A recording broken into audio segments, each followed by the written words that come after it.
राष्ट्रीय स्वयंसेवक संघ के प्रमुख मोहन भागवत हाल ही में संघ शिक्षा के समापन समारोह में शामिल हुए।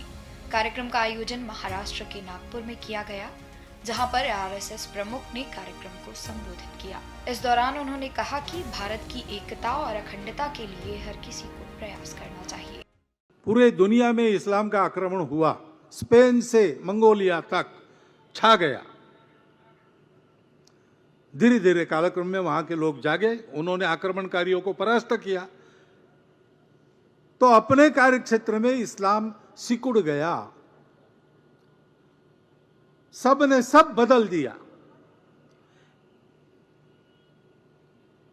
अब विदेशी तो यहां से चले गए, लेकिन इस्लाम की पूजा कहां सुरक्षित चलती? यहीं सुरक्षित चलती है।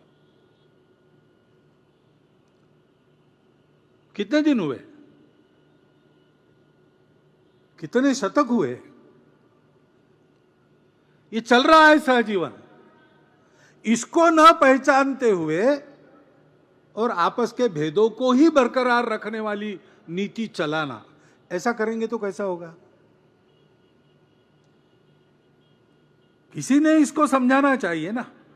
ये समझदारी पक्की होती तो हम अलग दिखते हैं इसलिए अलग है, इस विचार से देश नहीं टूटता। ये मातृभूमि हमारी है। ये भूल कर हमारी पूजाएं अलग अलग है, दो चार विदेशी भी है,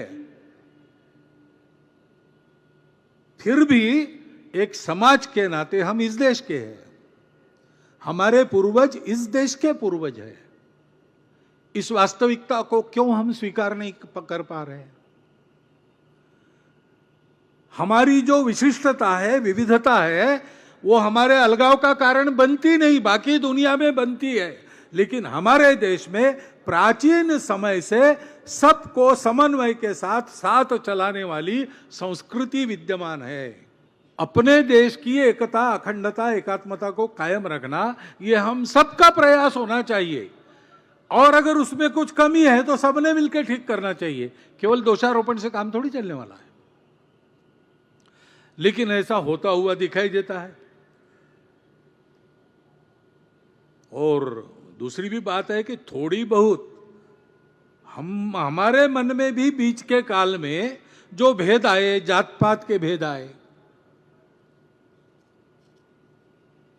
पंथ संप्रदाय को लेकर भेद आए,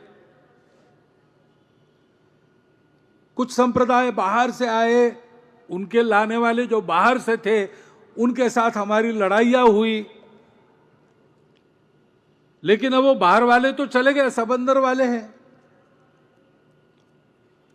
तो उन बाहर वालों का संबंध भूलकर इस देश में रहना,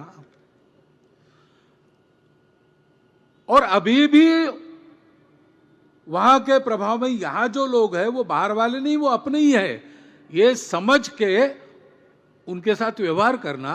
अगर उनके सोचने में कोई कमी है तो उनका योग्य प्रबोधन करना हम सबकी जिम्मेवारी है।